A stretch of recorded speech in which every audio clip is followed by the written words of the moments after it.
the context. Talk about why and what you got from it.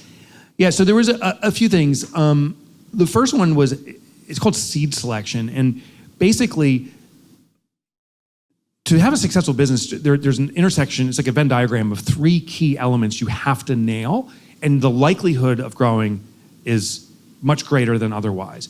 Most entrepreneurs simply say, I'm doing this because this is my historical vocation, I have some experience, I'm gonna do it, or I heard you can make a lot of money doing it.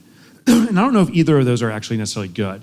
The first thing that we ask, and I ask myself, is do I have something that's truly distinct in the industry? Can you redefine the industry? I'll give you a personal example. Who's heard of the Savannah bananas here? Okay, they're exploding, right? So Jesse Cole is a friend from before, right when the Savannah bananas were starting, and they used Profit First. I went down and coached the organization. What he did was say, what is the industry doing currently and sucks about it? He said, I don't know if any of you know this, but baseball is boring. It's boring. So he's like, that sucks. And he went through all these different things. So the first thing he said is, what are the things that people don't like? I'm gonna unsuck it. That sounded very, I don't know why it sounded so gross, but it did. So he and his wife, Emily, started to redefine baseball to make it not boring and to make it entertaining.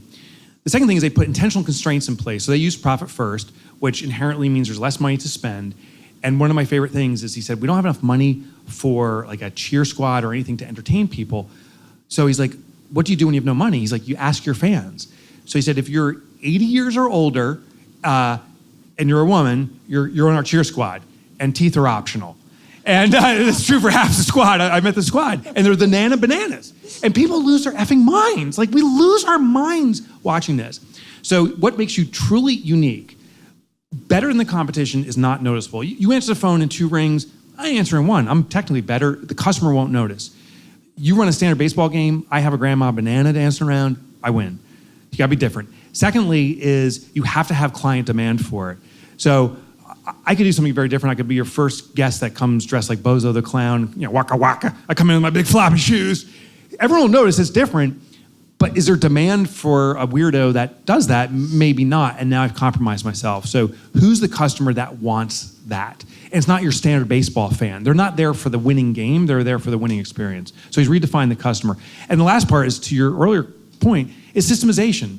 And most people don't understand what systemization is. Systemization is where you can attract prospects, convert them to customers, collect revenue, have them raving about the experience, all while you're sleeping, without any of your active input. With the entrepreneur not doing any of that, now you have a systemized business. And so what I learned from the pumpkin plan is that's the seed. And just like growing a colossal pumpkin, you need a seed that matches the environment, the soil content, the climate. You need a seed that matches up with those 3 elements.